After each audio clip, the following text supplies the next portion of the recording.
దేవుని నామానికి మహిమ ఘనత ప్రభావం కనుక మరొకసారి వచ్చిన మనందరికీ మీ అందరికీ మన ప్రభు అయినటువంటి యేసు నామములో హ్యాపీ ఈస్టర్ శుభాకాంక్షలు మీ అందరికీ తెలియజేస్తున్నాను. మరణాన్ని జయించినటువంటి యేసయ్య మనతో మాట్లాడుచుండగా మనందరం శ్రద్ధగా విందాం. అపోస్తుల కార్యములు 2వ అధ్యాయము 24వ వచనం చదువుతున్నాను చూడండి. మరణము ఆయనను బంధించుండుట అసాధ్యము గనక దేవుడు మరణ వేదనను తొలగించి ఆయనను లేపాను. మరణాన్ని జయించి తిరిగి లేచున్నాడు. అంటే అంతకుముందు ఏం జరిగింది? 22వ వచనం, ఇజ్రాయేలు వారలారా ఈ మాటలు వినుడి, దేవుడు నజరేయుడగు యేసు చేత అద్భుతములను మహత్కార్యములను సూచక క్రియలను మీ మధ్యన చేయించి ఆయనను తన వలన మొప్పి పొందిన వానిగా మీకు కనబరిచను. ఇది మీరే ఎరుగుదురు. దేవుడు నిశ్చయించిన సంకల్పమును ఆయన భవిష్యత్ జ్ఞానమును అనుసరించి అప్పగింపబడిన ఈయనను మీరు దుష్టుల చేత సిలువ వేయించి చంపితిరి.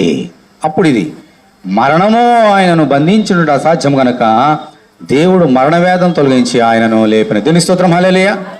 మన ప్రభు అనేటువంటి యేసు క్రీస్తు ఈ లోకంలోకి వచ్చిన తర్వాత యేసు చెప్పిన మాటలు ఎవరు నమ్మలే. నువ్వు అట్టని కుమారుడు, నువ్వు దేవుడు ఏంటి, మమ్మల్ని రక్షించడం ఏంటి అని చెప్పేసి ఆయన తృణీకరించారు. దేవుని బిడ్డలైనటువంటి ఇజ్రాయేలులే ఆయన బంధించి ఏం చేశారమ్మా? దుష్టుల చేత ఆయన చంపించారు. శిలువ మీద చంపించగలిగారు, కానీ వారు చేయలేని కార్యం అవుతున్నదనే సంగతి వారికి తెలియదు. మనుషుడు చేయలేని కార్యం అవుతున్నదని ఈరోజు దేవుడు నిరూపించినాడు. దేవుని స్తోత్రం. హల్లెలూయా. ఏమిటంటే అది దుష్టులు వారిని యేసుని చంపారు, కానీ మరణము ఆయన బంధించుండుట అసాధ్యము. దేవుని స్తోత్రం. హల్లెలూయా. మరణము ఆయన 3 రోజులు ఆయన ఆ సమాధిలో ఉంచాలని ప్రయత్నం చేసింది, ఓడిపోయింది మరణం. ఓ మరణమా నీ విజయం ఎక్కడ? మరణాన్ని జయించి తిరిగి లేచి యేసే నీకున్నాడు ఈరోజు. దేవుని స్తోత్రం. హల్లెలూయా. నేను చనిపోతా మళ్ళీ తిరిగి లేవను, నువ్వు చనిపోతావు తిరిగి లేవు. అనేక మంది దేవుళ్ళు దేవతని చెప్పిన వారు చనిపోయారు, మరి తిరిగి లేవలేరు. మరి యేసుక్రీస్తు ఎందుకు లేచాడు? మరణము ఎందుకు బంధించలేకపోయింది ఆయన్ని? పాపంలో వచ్చే జీతము మరణం. ఎందుకు చనిపోతున్నాడు మనుషుడు? మరణాన్ని బట్టి, పాపాన్ని బట్టి మరణం. నేను పాపం చేశాను కాబట్టి నేను చనిపోవాలి. నేను చనిపోయినప్పుడు నాలో ఉన్న పాపం నన్ను బంధించింది కాబట్టి నేను తిరిగి లేవను. యేసు చనిపోయినాడు, ఆయనలో పాపం ఉందమ్మా? నీ గురించి నీ పాప నిమిత్తం నా పాపని చనిపోయినాడు, కానీ ఆయన పాపం లేదు. ఆయన చనిపోయినప్పుడు మరణం వచ్చింది, ఆయన అడిది పెట్టాలని చూసింది సమాధిలో. మరణానికి ముళ్ళు ఏంటమ్మా? మరణానికి ఉన్న ముళ్ళు పాపం. ఎక్కడ చూసినా ఏ పాపం కనబడలేదు. 3 రోజులు ప్రయత్నం చేసింది, ఎక్కడ కనబడలేదు. మరణం ఓడిపోయింది, యేసుక్రీస్తు లేచాడు. దేవుని స్తోత్రం. హల్లెలూయా. ఎందుకనంటే యేసుక్రీస్తు పాపము చేయలేదు.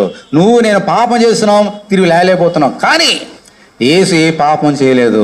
అందుచేత మరణం ఆయన బంధించడం అసాధ్యం కనుక దేవుడు తన కుడి హస్తం చేత, దక్షిణ హస్తం చేత, పరిశుద్ధ బాహువు చేత ఆయన విజయం కలిగేసి లేపినాడు. దేవుని స్తోత్రం. హల్లెలూయా. ఆ సంతోషాన్ని, ఆనందాన్ని ఈరోజు మనందరం పంచుకుంటున్నాం. ఈరోజు 3 శ్రేష్టమైన సంగతి మనకున్న సమయంలో మనం నేర్చుకుందాం. శ్రద్ధగా వినండి. ఇది లేకుండా చెప్తున్నాను మాట, యేసుక్రీస్తు తిరిగి లేచి ఉన్నాడు అనే సంగతి. అందుకని మనందరూ కూడా సంతోషంగా వచ్చిన్నాం. కానీ అందరూ ఈ మాట నమ్మడం లేదు. ఈ లోకము, గుడ్డి లోకము, యేసు చనిపోయి తిరిగి లేచిన మాట నమ్మడం లేదు. ఈ లోకంలో అనేక డాక్టర్స్ ఉన్నాయి, అవి నమ్ముతారు. మనుషుడు అబద్ధాన్ని నమ్మునట్లుగా సత్యాన్ని నమ్ముట అంత తేలిక కాదు. మనుషుడు ఎప్పుడు కూడా అబద్ధాన్ని నమ్ముతాడు, సత్యాన్ని నమ్మడు. యేసుక్రీస్తు చనిపోయి తిరిగి లేచినాడంటే లోకం నమ్మట్లేదు. అదే ఆయన పుట్టుకే ఒక ఆశ్చర్యమైన సంగతి, మరణము మరొక ఆశ్చర్యమైన సంగతి, మరణాన్ని జయించి తెలియటం అన్నిటికంటే ఆశ్చర్యమైన సంగతి. అందుకని మనుషులకి, వాళ్ళ జ్ఞానానికి అందని సంగతి లేదు, సైన్స్కి అందని సంగతులు ఇవన్నీ కూడా. కన్యైన మెరగర్భంలో మనుషులు పుట్టడం అనేది సైన్స్కి అందనటువంటి సంగతి. శిలువ మీద మనుషుల కొరకు ఒక మనుషుడు చనిపోవడం అది సైన్స్కి అందనటువంటి సంగతి. మరణాన్ని జయించి తిరిగి లేచడం అనేది సైన్స్కి, మనిషికి అందన సంగతి. ఈ లోకంలో చాలా దుష్ప్రచారాలు ఉన్నాయి.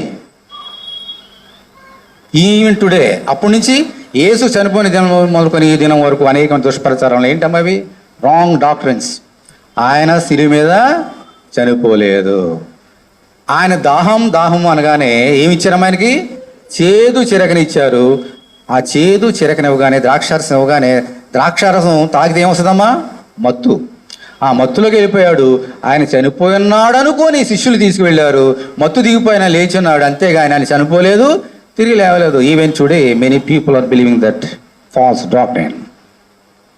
ఇంకో డాక్టర్ ఏమిటి, మత్తయి సువార్త ఆఖరి అధ్యాయంలో మనం ఏమంటాం, ఏం చూస్తున్నాం, మరణ జయంతి లేవగానే సైనికులు చూశారు, గవ్వ వచ్చి కావలి వారు వచ్చి ప్రధాన యాజకులతో అక్కడ కైపోవా వీళ్ళందరితో చెప్తుండే, ఇది లేచాడు అని చెప్పగానే మీరేం మాట్లాడద్దు, మీకు బాగా డబ్బు ఇస్తాం. శిష్యులు వచ్చి ఆయన ఎత్తుకుపోయారని చెప్పండి కానీ తిరిగి లేచాడని చెప్పొద్దు అని వారు నోరు మూయించారు. డబ్బు చేత, ద్రవ్యం చేత, లంచం చేత ఆ డబ్బు పుచ్చుకొని సైనికులు అదే చెప్పారు. ఆయన తిరిగి లేవలే, శిష్యులు వచ్చి ఎత్తుకుపోయారు అని ప్రచారం చేస్తే even today many people are believing that. ఇలాగే ఈ లోకంలో చాలా డాక్టర్స్ ఉన్నాయి. మనుషులు చెప్పేవి మనుషులు నమ్ముతున్నారు, దేవుడు చెప్పేవి నమ్మడంలే. ఈరోజు మనం మనుషుల మాటలు కాదు. ఎందుకు మనిషి మాట నమ్మకూడదో తెలుసమ్మా, మనుషుడికి నిన్నేం జరుగుతుందో తెలుసు, ఈరోజు ఏం జరుగుతుందో చూడగలుగుతాడు, but he cannot see what happens tomorrow. రేపు ఏం జరుగుతుందో ఒక మనుషుడు చూడలేడు. Even he may be a scientist, he may be ఎవరైనా జ్యోతిష్యుడు కావచ్చు, ఎవరైనా కావచ్చు. నోస్ట్రాడామస్ అని చెప్పి ఒక జ్యోతిష్ శాస్త్రజ్ఞుడు ఒక ఆయన ఉన్నాడు ఫ్రెంచ్లో. ఒకప్పుడు ప్రపంచం ఏం చేద్దాం ముందే చెప్పేశాడు, కానీ తన మననం గురించి తనకు తెలియదు, ఎప్పుడు చనిపోయాడు అతనికి తెలియదు. ఈ లోకంలో జ్యోతిష్యులు చాలామంది రేపు ఏం జరుగుతుంది, అది జరుగుతుంది, ఇది చెప్తున్నారు. వాళ్ళు అదృష్టం బాగుంటే జరుగుతున్నాయి, అదృష్టం బాగా జరగడం లేదు, కానీ మనుషులు నమ్ముతున్నారు వాటిని. ఈరోజు మనుషులు చెప్పిన మాటలు మనం నమ్మవద్దు నా సోదరుడు, నా సోదరి. దేవుని యొక్క పరిశుద్ధ గ్రంథం ఏం చెబుతున్నది, నీ యేసు ఏం చెప్తున్నాడు, అది నువ్వు నమ్మాలి, అది నువ్వు నమ్మాలి. అందుకని మహాజ్ఞానం అంటున్నాడు, ఒక తల్లి యొక్క చోలాలి యొక్క గర్భంలో ఎముకలు, ఆ బిడ్డ యొక్క ఎముకలు ఎలాగ ఎదుగుతున్నాయో నీకు తెలియదు. ఆ తండ్రి కావచ్చు, తల్లి కావచ్చు, ఎందుకు తల్లే చూద్దాం. ఆ తల్లి 9 నెలలు 10 నెలలు బిడ్డను మోస్తుంది, ఆ ఎముకలు ఎలా ఎదుగుతుందో ఆమె చూడగలుగుతుందా? ఆమెకే తెలియదు. అటువంటి రేపేం జరుగుతుందో ఆమెకేం తెలుసు, మనిషికేం తెలుసు. కానీ దేవుడు అటువంటి వాడు కాదు నా సోదరుడు, నా సోదరి. ఆయన నిన్న నేడు నిరంతరం ఏకరీతున్నాడు. అందుకనే నిన్నేం జరుగుతుందో ఆయనకు తెలుసు, ఈరోజు ఏం జరుగుతుందో తెలుసు, తర్వాత ఏం జరగబోతున్నదో కూడా ఆయన తెలుసు. కాబట్టి ఆయన మాట నమ్మాలి. ఈరోజు తన మరణాన్ని గురించి, పునరుద్ధానం గురించి యేసు చెప్పిన మాటలు, దేవుని చెప్పిన మాటలు నమ్మాలి తప్ప, పరిశుద్ధ లేఖనం చెప్పిన మాట నమ్మాలి తప్ప, మనుషులు చెప్పిన మాట వినదు. ఇవాళ యూట్యూబ్ కానీ సోషల్ మీడియాని ఓపెన్ చేస్తే మెనీ పీపుల్ యేసు చచ్చిపోలేదని ట్రై చేస్తున్నారు మనుషుని ఒప్పించడానికి. చాలామంది సత్యం తెలియని వారు గుడ్డిగా నమ్ముతున్నారు. కానీ ఈరోజు నువ్వు మనుషులు చెప్పిన మాటలు నమ్మవద్దు, యేసు చెప్పిన మాటలు నమ్ముదాం. ఏమిటి యేసు ఏం చెప్పాడు ఆయన మరణం గురించి చూద్దాం. చూడండి, మొట్టమొదటి సంగతి ప్రకటన గ్రంథం 2వ అధ్యాయం తీయండి. ప్రకటన 2, యేసు చెప్పిన మాట నమ్ముదాం. ప్రకటన 2.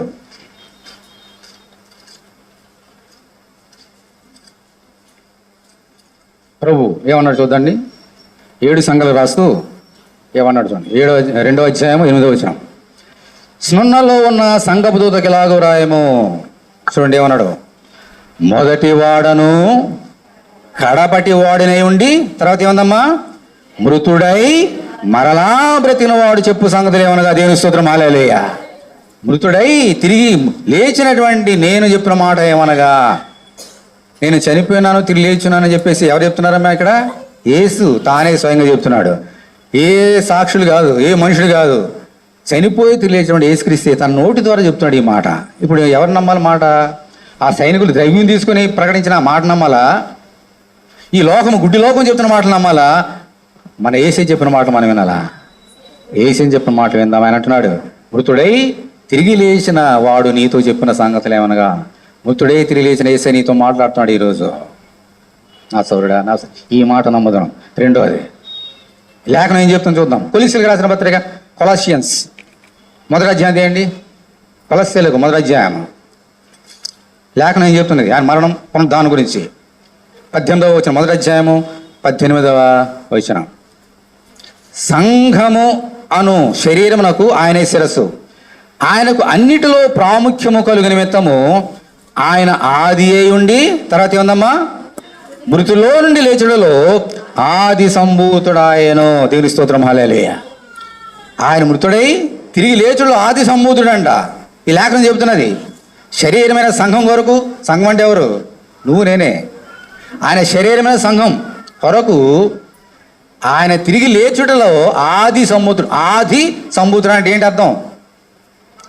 చనిపోయిన తిరిగి లేచిన వాళ్ళు మొట్టమొదటి వారు ఎవరమ్మా? మన ప్రభువైన యేసుక్రీస్తు. చనిపోయి తిరిగి లేచినటువంటి యేసు మొట్టమొదటి వాడు, తర్వాత మిగిలిన వారు. నిజమేనా అది? చనిపోయి తిరిగి లేచిన వాళ్ళు యేసుక్రీస్తు ఆది అంటే మొదటివాడు, అందుకని ఆది కాండం అంటాం కదా. చనిపోయి తిరిగి లేచిన వాళ్ళలో యేసుక్రీస్తు మొదటివాడు అంట. నిజమేనది? నిజమేనా? మరి లాజరు చనిపోయాడు కదా, మరి తిరిగి లేచాడు కదా ఆయన. యాయిరు కుమార్తె చనిపోయింది, మనం నేర్చుకున్నాం కదా 40 దినాల్లో. ఆమె లేచింది. నాయన విధురాలు కుమారుడు పాడి మీద వెళ్ళిపోయి సమాధి చేయడం కలుగుతాడు, ఆయన లేపేశాడు, ఆయన లేచాడు కూర్చొని. వీళ్ళు ముగ్గురు లేచారు కదా మరణాన్ని జయించి. ఈయనకని ఇంకా చచ్చిపోలేదు అప్పుడు ఇంకా యేసుక్రీస్తు. మరి ఈయన మొదటివాడు అంటారేంటి? ఏంటి లేఖనం చెప్తున్నా విందాం. మళ్ళీ ప్రకటన గ్రంథం తీయండి. యేసు ఏం చెప్తున్నాడు ఈ విషయంలో? ఈ డౌట్లన్నీ తీయడానికి మనుషుడు కాదు, యేసు ఏం చెప్తున్నాడు? ప్రకటన మొదటి అధ్యాయం, ప్రకటన మొదటి అధ్యాయం 18వ వచనం చదువుతున్నాను చూడండి. రెవల్యూషన్ 1:18. నేను మొదటి వాడను, కడబడి వాడను, తర్వాత ఏమందమ్మా, జీవించేవాడను, మృతుడనైతిని కానీ ఇదిగో యుగములు సజీవుడనై ఉన్నాను. మరణం యొక్క మరియు పాతం యొక్క తాళపు చెవులు నా స్వాధీనంలో ఉన్నవి. దేవుని స్తోత్రం. హల్లెలూయా. ఏమన్నాడు యేసుక్రీస్తు? మృతుడనైతిని కానీ ఇదిగో యుగ యుగములు జీవించుచున్నాను. అందుకని ఆది సంబుతుడు. ఏంటి దాని అర్థం ఏంటి? What does that mean? ఎందుకు ఆది సంబుతుడు? లాజరు తిరిగి లేచినాడు, మళ్ళీ చచ్చిపోయాడు. యాయిరు కుమార్తె లేచింది, మళ్ళీ చచ్చిపోయింది. నాయన కుమారుడు విధురాల కుమారుడు చనిపోయినాడు, చచ్చిపోయాడు, సరే లేచాడు, మళ్ళీ తిరిగి లేవలే. కానీ యేసుక్రీస్తు చనిపోయినాడు, తిరిగి లేచున్నాడు, మళ్ళీ తిరిగి అన్నటికీ చనిపోడు. దేవుని స్తోత్రం. హల్లెలూయా. మరణం యొక్క తాళం చేతులే ఆయన ఉన్నాయి. ఇంకా మనం ఏం చేస్తుంది? ఆయన్ని పాతాళం యొక్క తాళం చేతులు ఈయన దగ్గర ఉన్నాయి. పాతాళం ఏం చేస్తుంది? ఈయనే వాడిని పనిపడతాడు. ఈయన మరణం పని పెట్టాడు, అందుకే వచ్చాడు ఈ లోకంలోనికి. యేసుక్రీస్తు మరణం చేసి తిరిగి లేచున్నాడు 2000 సంవత్సరాల క్రితము. అప్పటి నుంచి యుగ యుగములు ఏం చేస్తాడు? ఆయన బ్రతుకుతూనే ఉంటాడు, కానీ ఆయనకి చావు లేదు. నా సోదరుడు, నా సోదరి, ఇది యేసు చెప్పిన మాట, లేఖనం చెప్పిన మాట. దీన్ని నమ్ముదాం మనందరం కూడా. లోకం చెప్పే గుడి మాటలు నమ్మొద్దు. మనందరం కూడా యేసు చెప్పిన మాటల్ని మనము నమ్ముదాం. ఇప్పుడు రెండో సంగతి నేర్చుకుందాం. ఈ లోకంలో చాలామంది నేను దేవుణ్ణి, నేను దేవతని అని చెప్పుకున్న వాళ్ళు ఎంతోమంది మనకు తెలుసు. మన భారతదేశంలో చాలామంది మనకు తెలుసు. జీవించినంతకాలం జీవించారు, వాళ్ళందరూ చచ్చిపోయారు చాలామంది. వాళ్ళు ఎవరైనా తిరిగి లేచాడమ్మా? ఎవరు తిరిగి లేవలే. మరి యేసు ఎందుకు లేచాడు అంటే మరణం ఆయన బంధించడం అసాధ్యమే, ఓకే, అది ఓకే. కానీ లేవాల్సిన అవసరం ఏమొచ్చింది ఆయనకి? ఇప్పుడు మనందరం ఎందుకు నేర్చుకుంటున్నాం? యేసుక్రీస్తు దేవుడు, మీరు అందరూ నమ్ముతున్నారా? మనందరం నమ్ముతున్నాం కదా, అందుకే వచ్చాము ఈరోజు ఆరాధన చేయడానికి. ఆయన చచ్చిపోయినా నమ్ముతాము, బ్రతికినా లేపుతాము, అసలు ఈ లోకం రాకపోయినా నమ్ముతాము. మనం యెహోవా దేవుడు వచ్చాడా మన కొరకు? రాలేదు, నమ్ముతున్నాం కదా. పరిశుద్ధాత్మని మన కళ్ళారు చూసామా? నమ్ముతున్నాం కదా. యేసుక్రీస్తు వచ్చి చనిపోవాలా, తిరిగి లేవాలా? ఆయన నమ్మడానికి అక్కర్లేదు, విశ్వాసం ఉంటే చాలు. మరి ఎందుకు లేచాడు ఆయన? మరణించాడు, ఓకే, ఈ లోకంలోకి వచ్చాడు, సువార్త చెప్పాడు, బాగానే ఉంది. చచ్చిపోయి అలా వెళ్ళిపోవచ్చు కదా. ఆరోహణ అయిపోయి వెళ్ళిపోతే మన అందరం నమ్ముతాం కదా. ఎందుకు లేవాల్సి వచ్చింది ఆయన? వీళ్ళు లేవట్లేదు, ఈయన ఎందుకు లేచాడు? నేర్చుకోవాలి, ఇదే మర్మం. రోమీలు రాసిన పత్రిక, బైబిల్ అందరూ తీయండి, 14వ అధ్యాయం.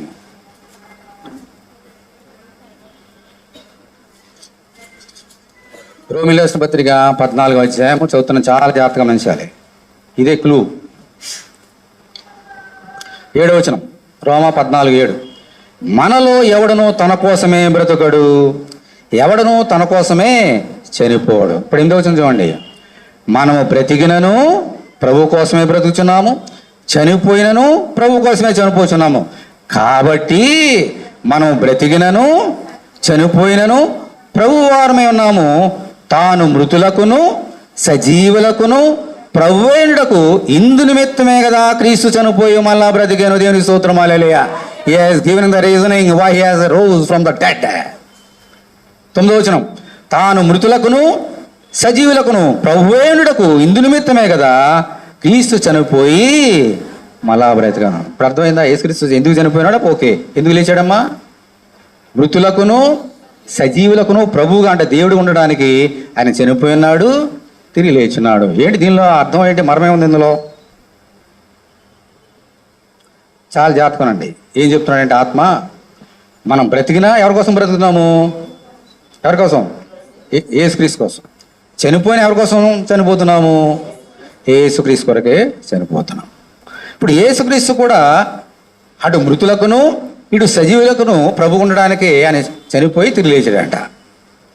ఓకే, ఇప్పుడు ఆయన చనిపోయినాడు, ఆదివారం తెల్లవారుచుండగా లేచాడు. ఒకసారి ఆలోచన చేద్దాం, ఒక క్షణం. చనిపోయినాడు కానీ ఇతర దేవతలు దేవుళ్ళు వల్ల ఆయన తిరిగి లేవలేదు అనుకోండి. ప్రశ్న వినండి, అందరిలాగే ఆయన చనిపోయి తిరిగి లేవలేదు అనుకోండి. అప్పుడు ఆయన చనిపోయిన వారికి దేవుడే ఉండేవాడా, బ్రతుకున్న వారికి దేవుడే ఉండేవాడా యేసుక్రీస్తు? ఒకసారి ఆలోచన చేసి చెప్పండి నాకు. ఒక క్షణం ఆలోచన చేసి చెప్పండి. ప్రశ్న అర్థమైందా? యేసు చనిపోయినాడు, తిరిగి లేవలేదు అనుకుందాం.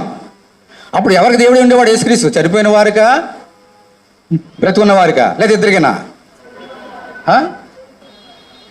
కేవలం చనిపోయిన వారికి దేవుడే ఉండేవాడు తిరిగి లేవకపోతే. ఆయన సజీవులకు కూడా దేవుడు ఉండాలంటే మనల్ని జయించి తిరిగి లేవాలి. అందుకే నేను లేచున్నాడు, మిగిలిన వారు లేవట్లేదు.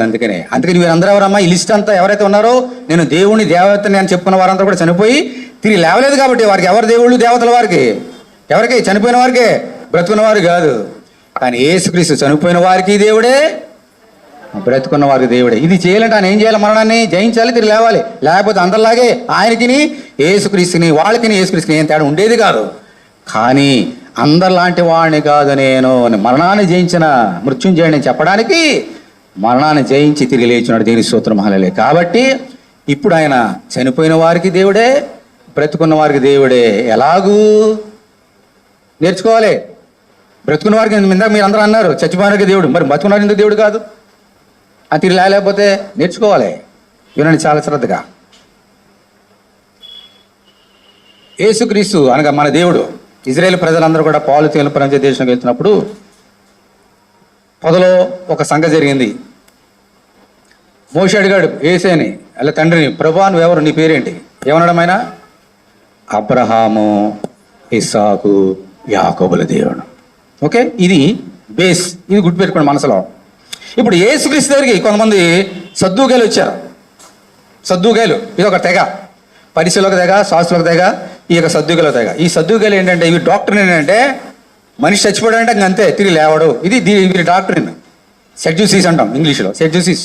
ఈ సద్దూకాయల యొక్క డాక్టరీన్ ఏంటంటే చనిపోతే ఇంకా మనుషుడు తిరిగి లేవడు. వీరు ప్రభు దగ్గరకు వచ్చాడు. ఎందుకని? ప్రభు ఏం చెబుతున్నాడు? మనిషి కుమారుడు చచ్చిపోతాడు, మళ్ళీ ఆయన తిరిగి లేస్తాడు అని చెప్పుకుంటూనే వస్తున్నాడు కదా. ఈ నెలగా చిక్కులు పెట్టాలి, ఈ నెలను ఓడించాలి అని చెప్పేసి వారు వచ్చారు యేసు దగ్గరికి. యేసయ్యా మాకు డౌట్ ఉంది, నువ్వు తీర్చాలి. సరే చెప్పండి, ఏంటంటే డౌట్?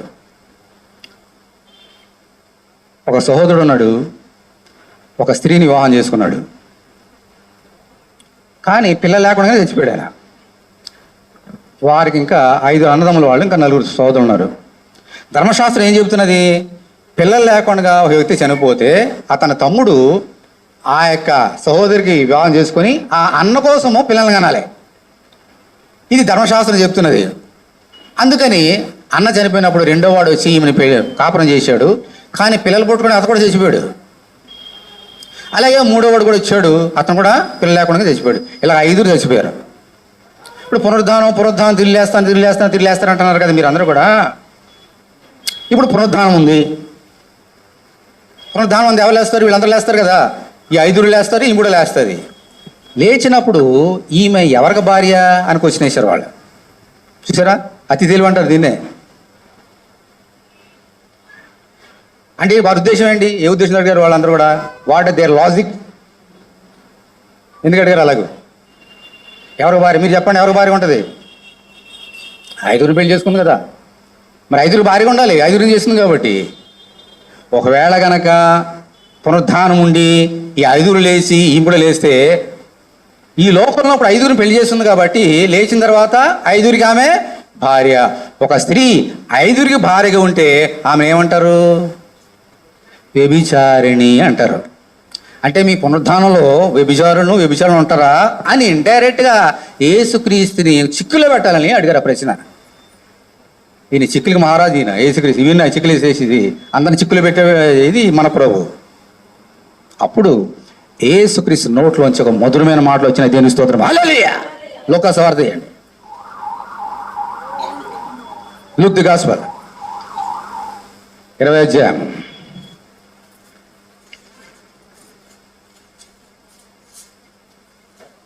లూకా సువార్త 20వ అధ్యాయము 27వ వచనం. పునరుద్ధానము లేదని చెప్పడి సద్దూకయ్యులు కొందరు ఆయన వద్దకు వచ్చి ఆయనను ఇట్లా అడిగిరి, బోధకుడా, భార్య బ్రతికుండగా ఒక సహోదరుడు సంతానం లేక చనిపోయిన యెడల అతని సహోదరుడు అతని భార్యను పెళ్లి చేసుకుని తన సహోదరునికి సంతానము కలుగజేయాలని మోషే మనకు రాసి ఇచ్చాను. 7 సహోదరుడు, ఇంతకు 5 అన్నాను, 7 సహోదరుండి. మొదటి వాడు ఒక స్త్రీని పెళ్లి చేసుకుని సంతానం లేక చనిపోయాను. 2వ వాడును 3వ వాడును ఆమెను పెళ్లి చేసుకుని ఆ ప్రకారమే 7 ఆమెను పెండ్లాడి సంతానం లేకే చనిపోయి పిమ్మట ఆ స్త్రీ చనిపోయాను. కాబట్టి పునరుద్ధానమందు ఆమె వారిలో ఎవరికి భారీగా ఉండును, ఆ 7 ఆమె భారీగా ఉండను కదా అనిరి. ఇప్పుడు చూడండి ప్రభు ఏమన్నాడు. అందుకు యేసు, ఈ లోకపు జనులు పెండ్లి చేసుకుందరు, పెండ్లికి ఇవ్వబడుదురు గాని పరమును మృతుల పునరుద్ధానమును పొందుటకు యోగ్యులని ఎంచబడిన వారు పెండ్లి చేసుకొనరు, పెండ్లికి ఇవ్వబడరు. వారు పునరుద్ధానములో పాలువారి ఉండి దేవదూత సమానులను దేవుని కుమారుని ఉందరు గనక వారికను చావ నేరడు అని వారికి జవాబు చెప్పాడు. ఏమన్నాడమ్మా, మీరు అనుకున్నట్టుగా పునరుద్ధానమందు ఎవరికి భార్య, భర్త, పిల్లలు, ఈ గందరగోళం అంతా ఈ లోకంలోనే. రాబోతున్న పల్లొక రాజ్యంలో ఈ సంబంధాలు ఏమి ఉండవు. వారు ఎవరమ్మా, దేవదూతలు పోలు ఉంటారు. దేవదూతలు ఎవరమ్మా, వాళ్ళు ఆత్మలు, శరీరులు కాదు. ఈ లోకంలో మన శరీరం ఉంది, ఆత్మ ఉంది, కానీ అక్కడ ఓన్లీ మహిమగల శరీరంలో ఉన్న ఆత్మే. అందుచేత అక్కడ పెళ్ళిళ్ళు, పిల్లల్ని కనడం ఏమి ఉండవా బాబు, నువ్వు పొరపడుతున్నావు అని వారు నోరు ముయించాడు అని చెబుతూ ఇంకొక శ్రేష్టమైన మాట ప్రభు చెప్పాడు. ఏమేనండి చూడండి, 36వ వచనం మళ్ళీ. వారు పునరుద్ధానంలో పాలువారి ఉండి దేవదూత సమానులను దేవుని కుమారుని ఉందరు గనుక వారికను చావనేరడు. పొదను గురించిన భాగంలో ఇందాక చెప్పాను కదా బేస్ అని. ఇప్పుడు వినండి, మోషే చెప్పిన మాట బేస్ థింగ్స్. ప్రభు అబ్రహాము దేవుడనియు, ఇస్సాకు దేవుడనియు, యాకోబు దేవుడని చెప్పుచు మృతులు లేతురని మోషే సూచించెను. ఆయన సజీవులకే దేవుడు గాని మృతులకు దేవుడు కాడు. దేవుని స్తోత్రం. హల్లెలూయా. ఏమన్నాడు ఇక్కడ? 2 క్లూ. ఆయన సజీవులకునే దేవుడు కానీ మృతులకు దేవుడు కాడు. అంటే ఇంతకేమన్నాడు? అబ్రహాము, ఇస్సాకు, యాకోబులు దేవుడు అన్నాడు కదా. అబ్రహాము బ్రతుకున్నాడు, చచ్చిపోయాడా? ఏమన్నా డౌట్ ఉండదు? గట్టిగా చెప్పండి. ఇస్సాకు, యాకోబు వాళ్ళందరూ చచ్చిపోయారు కదా. అబ్రహాము, ఇస్సాకు, యాకోబులు దేవుడు అంటాడు ఏంటి అని? చచ్చిపోయిన వాళ్ళకి ఈయన దేవుడా అని అనుకుంటున్నారా మీరు? దాని అర్థం ఏంటంటే అబ్రహాము చనిపోయినా తిరిగి లేస్తాడు, యాకోబు కానీ ఇస్సాకు కానీ చనిపోయినా తిరిగి లేస్తారని చెబుతూ ఆ కంక్లూజన్ ఒక మాట చెప్పాడు ప్రభు. ఏంటి ఆ కంక్లూజన్ చూడండి. What is the conclusion?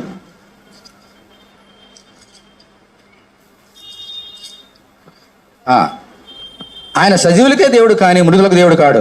ఇప్పుడు చూడండి ఏముంది అక్కడ. ఆయన దృష్టికి అందరూ జీవించుచున్నారని వారికి ఉత్తరం ఇచ్చిన దేవుని స్తోత్రం. హల్లెలూయా. దేవుని దృష్టికి మృతులు సజీవులు అనేవి లేదు.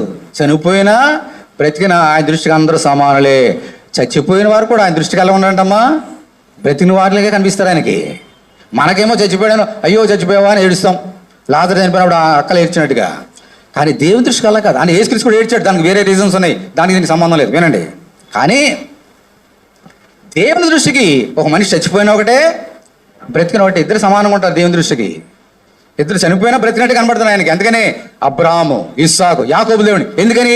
దేవుని దృష్టి వారు చనిపోయినా తిరిగి బ్రతికినట్టే ఆయనకి, ఆయన దృష్టిలో. అందుకని ఆయన సజీవులకును మృతులకును కూడా ఎవరమ్మాయినా దేవుడా ఇద్దరు సమానమే.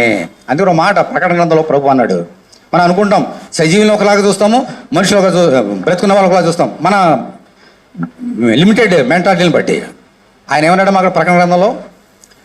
నువ్వు జీవించుతున్నావు అని పేరు మాత్రం కానీ నువ్వు మృతుడేవి అన్నాడు యేసుక్రీస్తు. పడ్డదని మీన్ నువ్వు జీవించుతున్న పేరు మాత్రం నీకున్నది, నువ్వు మృతుడే అంటే ఏంటి?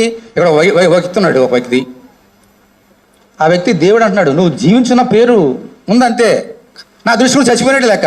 అంటే బ్రతుకున్నవా అని దేవుడు ఎలా చూస్తున్నాడు? చచ్చిపోయిన వాళ్ళని చూస్తున్నాడు. ఎందుకని? వాయ్ అతనిలో పాపం ఉన్నది కాబట్టి, ఏసు చెప్పిన వింటలేదు కాబట్టి, ఈ మరణ పునరుద్ధానానికి విశ్వాసం ఉంచలేదు, ఏసు విశ్వాసం ఉండలేదు కాబట్టి అతను బ్రతికినా దేవుని దృష్టి ఎలా కనిపిస్తున్నాడమ్మా? చచ్చిపోయినట్టే. అలాగే ఏసు విశ్వాసం వచ్చిన వారు చచ్చిపోయినా ఆయన దృష్టికి బ్రతికినట్టే కనబడతారు. దేవుని స్తోత్రం, హల్లెలూయా. అందుకనే ప్రకటనలో ఇప్పటి నుండి ప్రభునందు మృతులైన వారు ధన్యులు, హల్లెలూయా. వారు చనిపోయిన దేవుని దృష్టి ఎలా, ప్రభునందు విశ్వాసం వచ్చి చనిపోయిన వారు దేవుని దృష్టికి చనిపోయిన ఎలా కనబడుతున్నారమ్మా? బ్రతికినట్టే. ఇప్పుడు ఇది నెరవేరాలనంటే, చనిపోయిన వారికి బ్రతికిన వారికి దేవుడు ఉండాలనంటే ఆయన ఖచ్చితంగా మరణాన్ని జయించి తిరిగి లేవాలి. లేకపోతే మృతులకే దేవుడై ఉండేవాడు.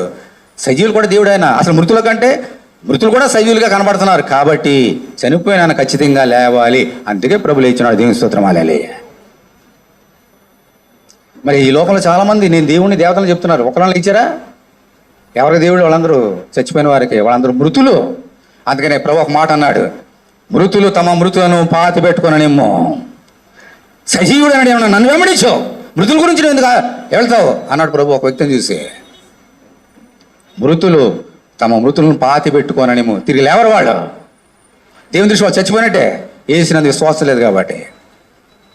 ఈరోజు మనం కూడా ఏదో ఒక రోజు ఈ లోకాన్ని విడిచిపెట్టాలి. చచ్చిపోతాం, సమాధిలోకి వెళ్తాం. కానీ చచ్చిపోయిన తర్వాత నువ్వు దేవుని దృష్టి ఎలా కనబడాలి? మృతుడిగా కనబడాలా? సజీవుడిగా కనబడాలా? సజీవుడిగా కనబడాలి. అప్పుడు నువ్వు తిరిగి లేస్తావు ఆయనతో పాటు. అలాగ నీ లేపడానికి ఆయన చనిపోయి తిరిగి లేచినాడు. దీని స్తోత్రం, హల్లెలూయా. ఈ లోకంలో ఇలాగ చనిపోయి తిరిగి లేచిన వారు యేసుక్రీస్తు తప్ప ఇంకెవరు లేరు. అందుకని ఆది సంభూతుడు, మరణాన్ని జయించి తిరిగి లేచిన వారు ఆది సంభూతుడు. దీని స్తోత్రం, హల్లెలూయా. ఆకన్నా లాస్ట్ పాయింట్ చెప్పి ముగిస్తా వినండి. మరి యేసుక్రీస్తు చనిపోయి తిరిగి లేచినాడు బ్రతుకున్న వారికి, చనిపోయిన వారికి దేవుడు ఉండడానికి.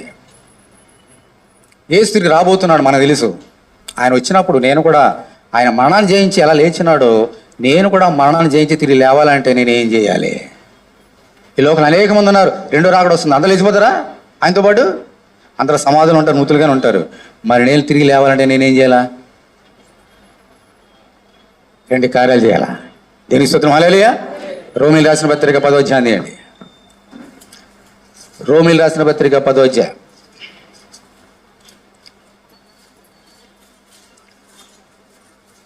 ఇది మొదట నువ్వు చేయవలసింది. 9వ వచనం, అదేమనగా యేసు ప్రభు అని నీ నోటితో ఒప్పుకొని, తర్వాత ఉందమ్మా, దేవుడు మృతుల్లో నుండి ఆయన లేపినని నీ హృదయంలో విశ్వసించడానికి నీవు రక్షింపబడదు. ఏలైనగా నీతి కలిగినట్లు మనుషుడు హృదయంలో విశ్వసించును, రక్షణ కలిగినట్లు నోటితో ఒప్పుకోను. నీవు యేసుక్రీస్తు తిరిగి వచ్చినప్పుడు, యేసు చనిపోయి తిరిగి లేచినాడు, నువ్వు కూడా చనిపోయి తిరిగి లేవాలనంటే యేసు చనిపోయి తిరిగి లేచున్నాడని నువ్వు నమ్మాలి. ఎక్కడ నమ్మాలి? ఏం చదివా ఇప్పుడు? నీ హృదయం అందు విశ్వసించాలి. ఏలైనగా రక్షణ కలిగినట్టు నోటి ఒప్పుకోను, నీతి కలిగినట్లు హృదయంలో విశ్వసించును. మరి అందరూ నమ్ముతున్నారా హృదయంలో? నేను చెప్పాను కదా లిస్టు. ఏం చనిపోలేదు, ద్రాక్షారసం తాగాడు, తిరిగి లేచినాడు, శిష్యులు ఎత్తుకుపోయారు, ఇవన్నీ ఏమిటివి? ఈ లోక సంబంధమైన మాటలు. వారందరూ రక్షణ లేదు, యేసు వచ్చినప్పుడు దేవుని రాజ్యానికి వెళ్ళారు. ఇప్పుడు యేసు వచ్చినప్పుడు నేను వెళ్ళాలని నేనేం చేయాలి? మరి ఈ లోకం యొక్క డాక్టర్స్ని పక్కన పెట్టి యేసు చెప్పిన మాటలు విని, యేసు నా కొరకు చనిపోయి తిరిగి లేచున్నాడని నువ్వు నమ్మాలి. అందుకనే ఈరోజు మనం వచ్చినాం. ఎందుకు? ఆదివారం అమ్మా, వారానికి ఎన్ని రోజులు ఉన్నాయి? వారానికి ఎన్ని రోజులు? 7 రోజులు. ఆదివారం ఎందుకు ఆరాధన చేయడానికి వస్తున్నాం మనందరం కూడా? శనివారం ఎందుకు రావట్లేదు? శుక్రవారం ఎందుకు రావట్లేదు? బుధవారం, సోమవారం ఎందుకు రావట్లేదు? యేసు చనిపోయి తిరిగి రోజు ఆదివారం. నా సోదరుడు, నా సోదరి, యేసు మరణాన్ని జయించి తిరిగి లేచిన రోజు ఆదివారం. అందుకే ఆదివారం వస్తున్నాం మనందరం. అది బ్రిటిష్ వాళ్ళు పెట్టారు, అది మనం ఇప్పుడు గవర్నమెంట్ వాళ్ళు ఫాలో అవుతున్నారు. ఈరోజు హాలిడే కాబట్టి వస్తున్నాం అని అనుకుంటున్నారా? ఈరోజు హాలిడేని మనం రావడంలే. యేసు మరణాన్ని జయించి తిరిగి లేచినాడని ఈరోజు వస్తున్నాం. దీని మా కృపను బట్టి ప్రపంచవ్యాప్తంగా ఆదివారాలు ముస్లిం కంట్రీస్లో తప్ప అన్ని చోట్ల ఆదివారం సెలవు. అది దేవునికి మహా ఏర్పాటు. అది ఈ ఆదివారం రోజు ఆయన తిరిగి లేచినాడు, అందుకని వస్తున్నాం. దేవునికి అనుకూలత ఇచ్చాడు. ఈరోజు ఆఫీసులు పెడితే ఎంతమంది వచ్చేవారు? ఈరోజు ఆఫీసు రా అంటే ఎంతమంది వచ్చేవాళ్ళకి ఈరోజు దేవుని ఆరాధన చేయడానికి? కానీ దేవుని కృపనికి ఇచ్చాడు ఈరోజు రావడానికి, హాలిడే ఇచ్చి నీకు.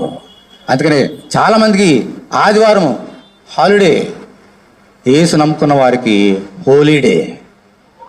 దేవుని స్తోత్రం, హల్లెలూయా. ఈ లోకపు జనులకు హాలిడే, మనకి హోలీడే, దేవుని ఆరాధన చేయడానికి. దేవుని స్తోత్రం, హల్లెలూయా. ఇది మొదటి సంగతి. రెండో సంగతి చూడండి. అపోస్తల కార్యములు 22వ అధ్యాయం.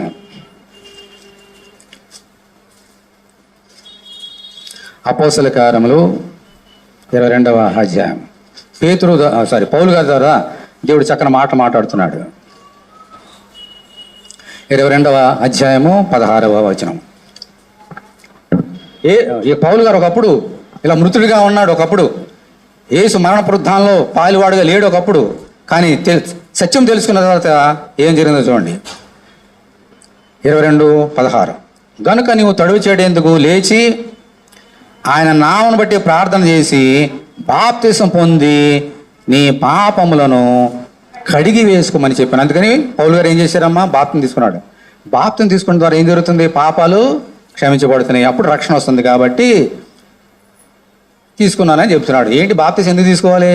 దీనికి తిరిగి లేవడానికి ఏంటి కనెక్షన్? ఏమిటి? రోమీయులకు రాసిన పత్రిక 6వ అధ్యాయం. ఇది చెప్పి ముగిస్తా. రోమీయులకు 6వ అధ్యాయం 3వ వచనం. క్రీస్తు యేసులోనికి బాప్తిస్మం పొందిన మనమందరము ఏముందమ్మ తర్వాత? ఆయన మరణంలోనికి బాప్తిసం పొందిందని మీరు ఎరుగరా? కాబట్టి తండ్రి మహిమ వలన క్రీస్తు మృతులో నుండి ఎలాగో లేపబడనో అలాగే మనమును నూతన జీవం పొందిన వారమే నడుచుకున్నట్లు మనము బాప్తిస్మము వలన మరణంలో పాలు పొందుటకై ఆయనతో కూడా పాతి పెట్టబడితిమి. మరియు ఆయన మరణం యొక్క సాదృశ్యమందు ఆయనతో ఐక్యము గలవారమైన ఎడల ఆయన పునరుద్ధానం యొక్క సాదృశ్యమందును ఆయనతో ఐక్యము గలవారే ఉందము. ఇటువంటి వారే తిరిగి లేస్తారు. ఎక్స్ప్లెయిన్ చేసి ముగిస్తే వినండి. బాప్తిసం ద్వారా మనము యేసుక్రీస్తు వస్తున్నప్పుడు తిరిగి లేవగలుగుతాం. ఒకటేమో హృదయంలో విశ్వసించాలి, నోటితో ఒప్పుకోవాలి చచ్చిపోయి నా గురించి చనిపోయి తిరిగి లేచానని. రెండవది ఏంటంటే బాప్తిసం ద్వారా ఆయనతో పాతి పెట్టబడాలి. అదే బాప్తిసం ద్వారా తిరిగి యేసు లేచినట్టుగా లేపబడాలి. అప్పుడే ఆయన వచ్చినప్పుడు మనం మరణం నుంచి లేస్తాం. ఏంటి దీని భావం? ఏంటి? బాప్తిజం ఇది కొంచెం కాంట్రవర్షియల్ సబ్జెక్టు. అయితే ఆ సబ్జెక్టు కాంట్రవర్షియల్ నేను వినడం లేదు, ఇంకా మీనింగ్ చెప్తున్నాను అంతే. ఎందుకంటే చిలకరింపు బాప్తిజాలు పుచ్చుకున్న వారు ఈ లోపల చాలామంది ఉన్నారు, ముంచుడు బాప్తిజం తీసుకున్నవారు చాలామంది ఉన్నారు. అది మనకి అది రైటా ఇది రైటా అది వేరే సబ్జెక్టు, నేను అది మాట్లాడటం లేదు. కానీ ఇక్కడ మీనింగ్ యేసు వచ్చినప్పుడు తిరిగి ఎలా లేచినాడు, మనం కూడా లేవాలంటే ఏం చేయాలి అది వినండి. బాప్తిజం తీసుకుంటాడు ఒక వ్యక్తి. ఎందుకు బాప్తిజం తీసుకోవాలి? మరణ పునరుద్ధానం ముందు ఐక్యంగా రావాలి ఉండడానికి. ఇప్పుడు నన్ను బాప్తిజం ఇచ్చినప్పుడు ముంచుతారు, చిలకరింపు కాదు, నీటిలో ముంచుతారు. ఉంచగానే నేనేమవుతానమ్మా?